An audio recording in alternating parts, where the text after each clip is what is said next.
Olá, tudo bem? Meu nome é Amanda Lambert Araújo, eu curso Pedagogia na Universidade de São Judas Tadeu, no campus Moca.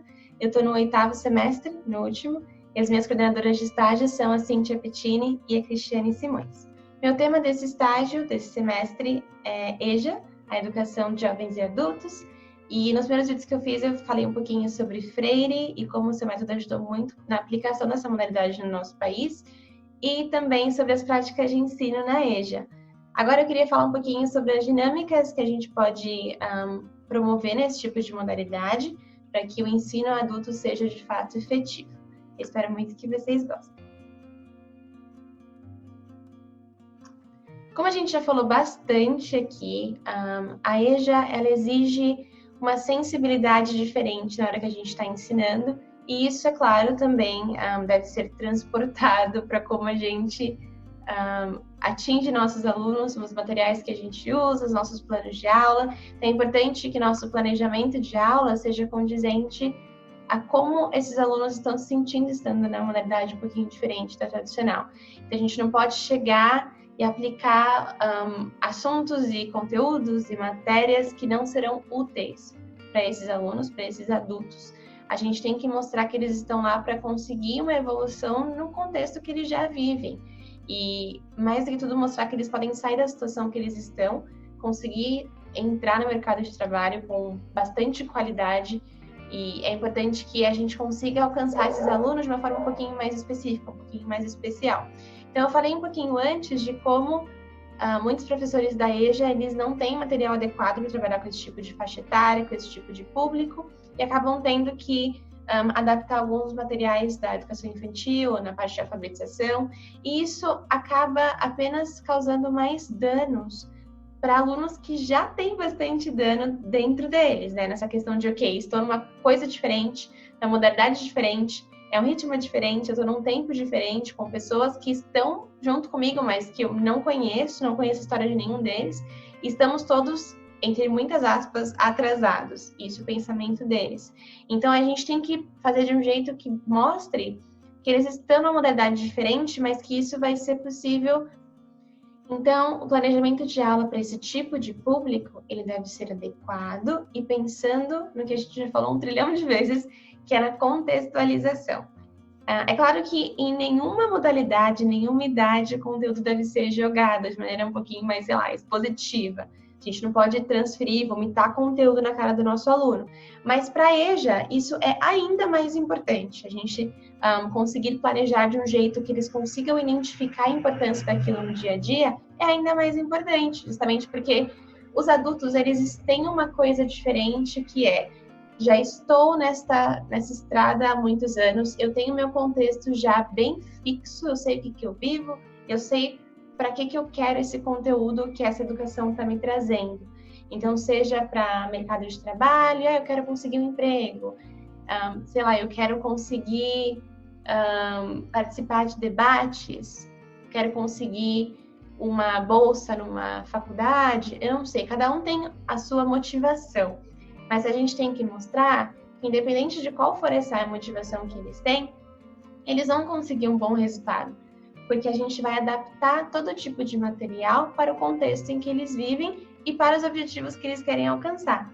Quando a gente tem aula com criança, quando a gente dá aula para criança, nós mesmos, como professores, que damos o objetivo para eles. Então, nessa aula a gente vai conseguir aprender sobre isso, isso, isso e isso. O contexto que a gente coloca aquilo, claro que muitas vezes vem do que eles vivem na realidade, mas existe bastante a questão da forma lúdica, de como a gente pode adaptar com as crianças, é diferente. Com os adultos, a gente tem que pegar as situações do dia a dia que eles estão acostumados a viver e que, às vezes, até eles já viveram, mas não de uma forma que eles gostariam de ter vivido. Então, não sei, participei de uma entrevista de emprego, não senti que dei o meu melhor e queria melhorar nesse aspecto. A gente pode pegar, por exemplo, uma aula de língua portuguesa e adaptar para esse contexto de mercado de trabalho, de entrevista de emprego. Então, é importante a gente pensar que tudo deve ser adaptado para contextualizar o conteúdo no que eles realmente estão vivendo ou que pretendem e querem viver. Por conta disso, a gente tem que pensar nos conteúdos que a gente acaba ensinando mesmo nas faixas etárias um pouquinho menores, na educação tradicional, na educação infantil, no ensino fundamental, enfim.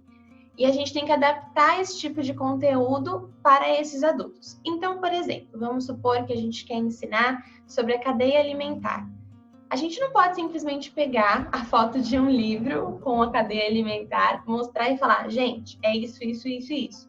A contextualização pode ser feita através de um pequeno debate, uma pequena roda de conversa, perguntando como que é a rotina de vocês? O que vocês costumam comer?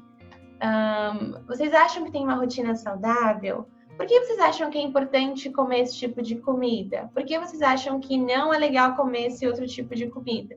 Então, buscar o conhecimento prévio de cada um dos alunos que estão ali presentes e valorizá-los no seu plano de aula, trazer como peça fundamental. Então, a gente sempre acaba dizendo, não só no contexto de aula invertida, que a gente fala bastante, mas que o aluno ele é o nosso protagonista. Nós, como professores, a gente tem esse papel de peça fundamental, de peça essencial.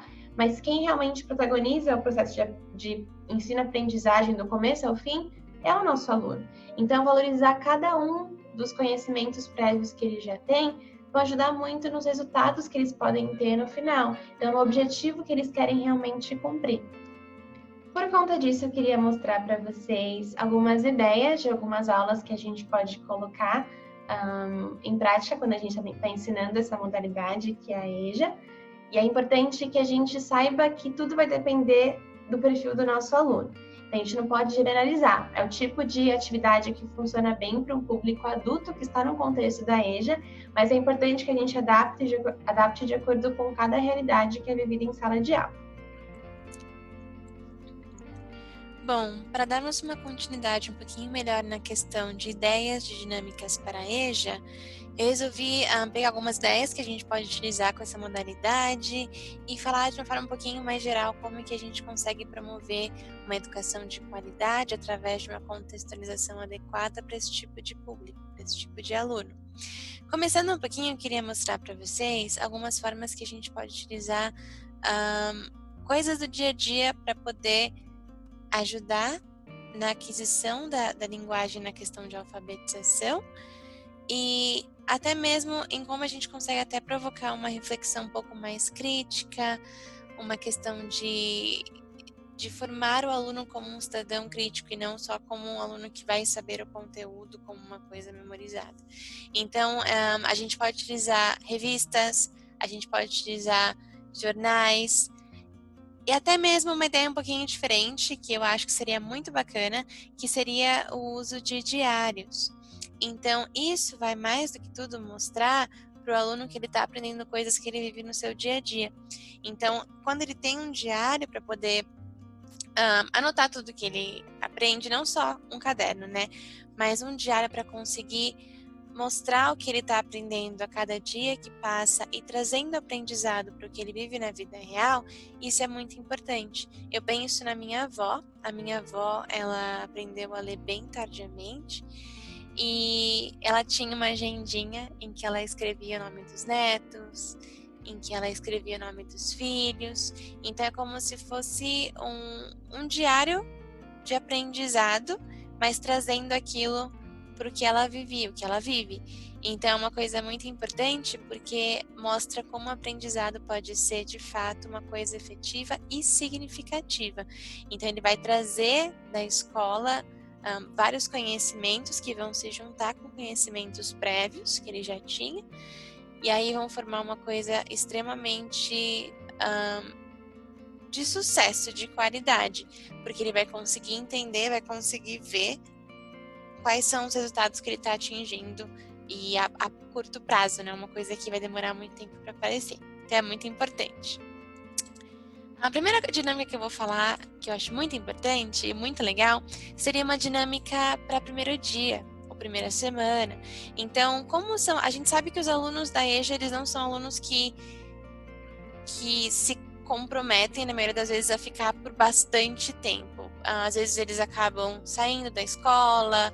Os adultos têm essa questão de que muitas vezes existem outras prioridades, como o trabalho, enfim, projetos pessoais que demandam mais atenção naquele momento. movimento.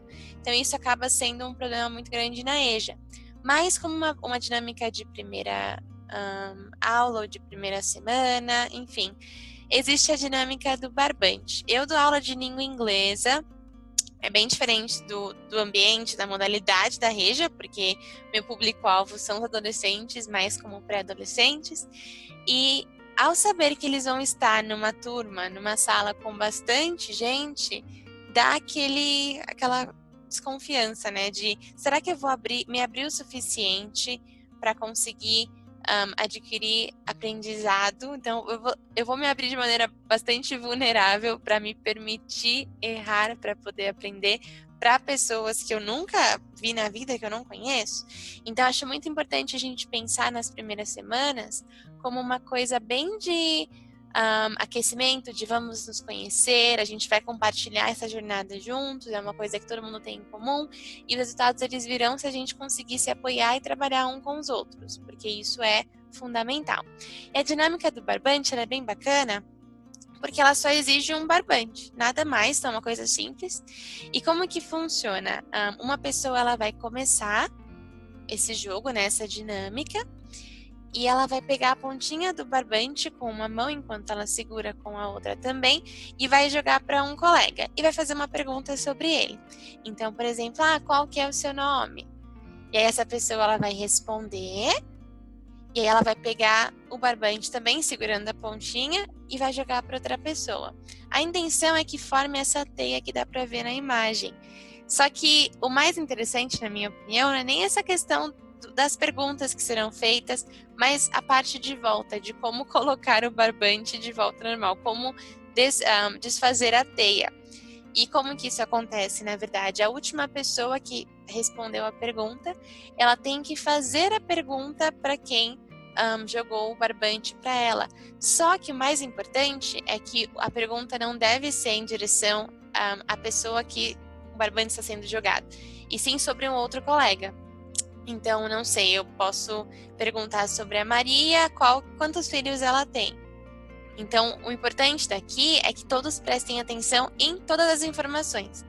Então, a gente consegue estabelecer uma coisa mais descontraída, um ambiente mais descontraído, as pessoas elas passam a se conhecer melhor. Então, é muito bacana, é uma dinâmica que dá muito certo e é muito importante. A gente só vai conseguir aceitar a jornada de aprendizado, que envolve muito erro e muito acerto, essa questão esse processo de ensino-aprendizagem, se a gente conhecer as pessoas que estão participando dessa jornada com a gente e se abrir, se permitir se abrir com elas. Então, acho que isso é muito importante, ela é muito bacana mesmo.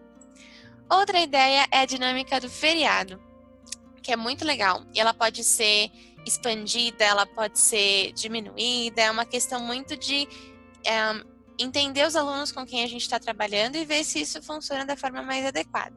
Mas é uma coisa até que simples. A gente só vai precisar de esses dinheirinhos falsos, uma folha sulfite ou duas, enfim, e uma caneta ou mais. Qual que é a intenção? Que os alunos eles se reúnam num grupo. Então, se for um grupo pequeno, dá para fazer de uma forma ainda mais simples. E o professor ou a professora, eles vão dar um valor X para esse grupo de dinheirinho falso. Por quê? Porque a intenção é que eles consigam planejar um feriado juntos, levando em consideração quanto eles vão gastar de viagem, no hotel que seja, no restaurante, enfim, em tudo. É um planejamento geral. E isso envolve uma interdisciplinaridade muito grande. Isso envolve uma interdisciplinaridade muito grande, porque os alunos eles vão conseguir praticar matemática, eles vão conseguir misturar isso com um pouco da questão da administração, língua portuguesa, porque eles vão escrever bastante. Então, é uma coisa muito bacana que dá muito certo. E se tiver mais alunos na sala, até é possível fazer grupos diferentes. Por exemplo, um grupo são os viajantes, o outro grupo é a equipe do hotel, que vai decidir quais serão os preços. Então, é uma coisa muito bacana, muito lúdica e muito real, muito realista, que eles conseguem adaptar para o dia a dia. Então, saber a subtração, saber a adição, a divisão através do dinheiro, mesmo que falso, que está na mão deles, dá muito certo, os resultados eles são muito legais. Então, é muito bacana mesmo. Eu coloquei aqui também 2 ideias, só para a gente ter uma noção, como eu falei, o planejamento. Então, a gente tem que pensar em tintim por tintim, então escrever qual será o planejamento, o que eles vão fazer primeiro, o que eles vão gastar aqui, o que eles vão gastar aqui, ali. Então, o debate é importante, vai ter uma reflexão, vai ter a utilização da matemática, então é uma coisa geral.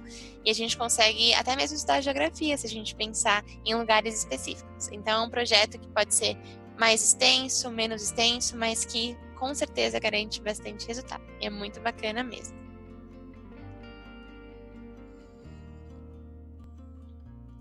Bom, e por último, uma ótima forma da gente conseguir introduzir alguns pontos históricos, por exemplo, para os nossos alunos, é através de multimídias. Então, através de filmes, através de vídeos didáticos. Então, é uma forma um pouquinho mais palpável que eles conseguem entender que a história, o conteúdo não está tão distante deles.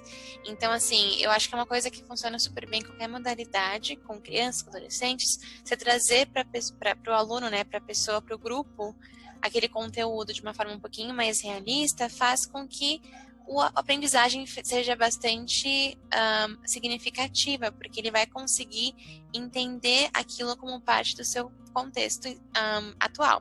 Então, é muito importante. E quando a gente fala principalmente sobre alguns fatos históricos que têm, como a maioria deles tem, algum tipo de relevância no presente, como praticamente todos, eles conseguem identificar onde isso surgiu, em como isso foi se modificando e no que resultou no dia de hoje.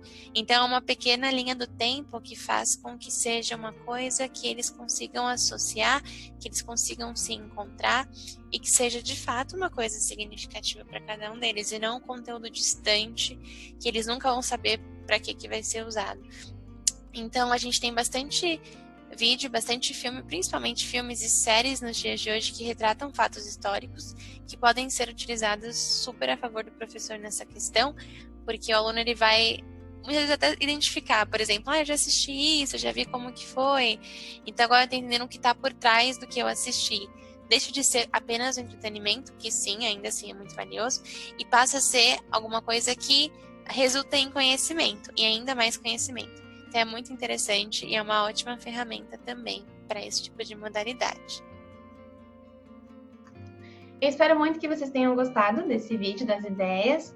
A gente tem que pensar que, como professor, a gente sempre tem que ter muito, muito amor, muito carinho em relação a tudo que a gente faz, e nesse contexto não é diferente, inclusive é ainda mais importante. Então, mostrar para o aluno que a gente está lá por ele, que cada coisinha está sendo planejada para que ele atinja seus objetivos, é muito importante e é muito valioso para os nossos alunos. Então, adaptando e refletindo sobre a nossa própria prática pedagógica nessa questão, é fundamental. Essa formação intensa e contínua do professor, ela é fundamental para a gente conseguir cada vez mais identificar os problemas, as questões dos nossos alunos, assim como os objetivos, e planejar a nossa aula ao redor disso, de como a gente vai conseguir garantir que os alunos aprendam, que consigam aprender de acordo com o seu ritmo. Então, eu espero muito que vocês gostem e a gente se vê no próximo vídeo. Tchau!